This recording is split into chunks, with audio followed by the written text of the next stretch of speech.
Hi everyone! So, I'm Paula Barrientos. I'm Nina de los Reyes. I'm Daniel Luis Romualdo. And today we are here to discuss the influence of the Spanish, American, and Japanese colonial period in public administration. So, in Spanish colonial period, much of what Philippine bureaucracy is today can be traced to the Spanish colonization, which spanned for more than 300 years, beginning in 1521, when the Portuguese explorer Ferdinand Magellan, in the employ of the Spanish king Charles I, landed in Homonhon Island, south of province of Samar, which is the features of the Spanish colonial period. Began the tradition of centralization, the administrative system introduced by Spain when it colonized the Philippine archipelago began the tradition of centralization for purposes of consolidating its empire. The institutions and rules which had evolved in Spain and other colonized territories were exported to the country. Jurisdictional boundaries between the state and religion were never clearly defined. The colonization of the Philippines under Spain is carried out as much by Roman Catholic friars as by any state administration. Members of the clergy claimed much influence on the civilian and military authorities and secular affairs, which perhaps regarded as one of the astounding features of the Spanish colonial bureaucracy. Introduced the system of public revenue and public expenditure. It was established to consolidate the islands and strengthen the government against pockets of rebellion, of which there had been many. Public offices were regarded as a grant or favor. A special privileged class of bureaucrats, predominantly Spanish, were maintained to administer the affairs of the colonial population. These public offices were then regarded as a grant or favor, called mercy from the king who disposed of them as he pleased and based on those who participated in the conquest and pacification of the colonies, including their descendants. Belonging to this group were usually those assumed judicial functions. Also, filling up positions by appointment or purchase. The remarkable feature of the civil service system designed by the Spanish colonial administration was the practice of filling appointments on the basis of purchase where offices were sold to the highest bidders. The practice was adopted to help augment the repository of the royal treasury. Major reforms under the Spanish colonial period. Creation of three distinct branches of government. In response of the rampant graft and corruption, financial administration was separated from that of the government proper and centralized under one superior office, resulting in the official organization where the governor-general exercised political, governmental, and military powers, the audiencia for judicial matters, and the royal officials for the management of resources. Introduced merit and fitness, careerism, and principles of accountability in the civilian bureaucracy. In 1866, the need for technical knowledge in the various phases of work such as accounting and auditing led to the promulgation of system of examination and promotion, establishing conditions for the professionalization of the civil service. Although reforms were either not implemented or unsuccessful in the face of ingrained traditions, they set the grounds for the acceptance among the learned elites of the need for merit rather than patronage in entering and moving up the bureaucracy.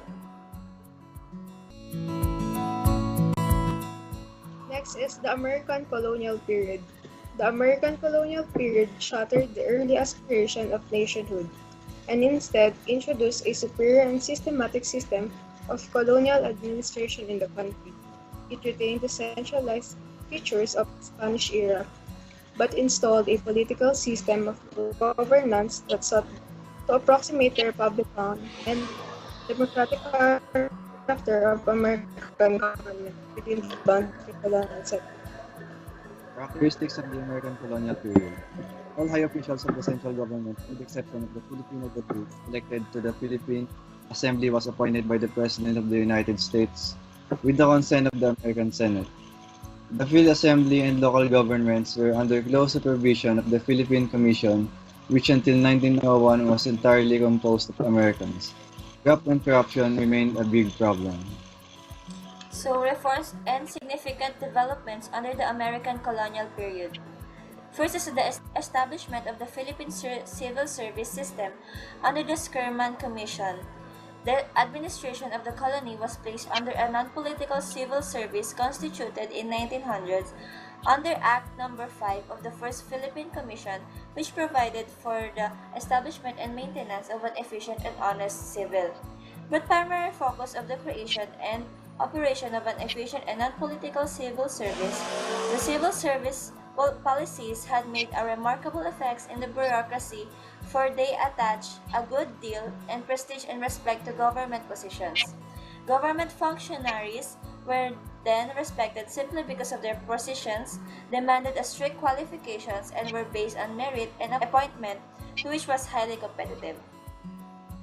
So the features of civil service system during the American period is first, security of tenure, second, promotion when deserved, and third, attractive hours of work, fourth, generous leave provision, and last, prestigious career.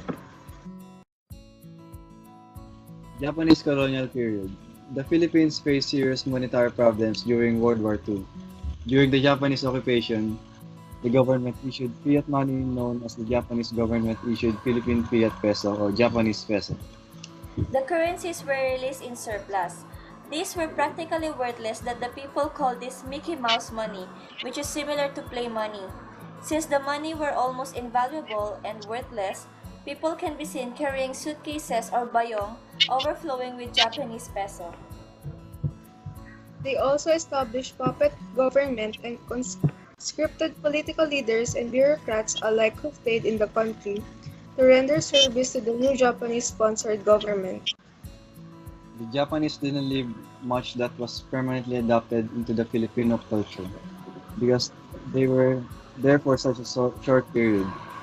But they definitely did change the way things were done during their time in the Philippines, such as a strict curfew was enforced, second, Japanese currency was introduced, third, barangays or neighborhood government systems were cut in half, and lastly, a military government was implemented as it was during a time of war. Once the Japanese left, the Filipinos reverted back to life pretty much the way it was before they had even come.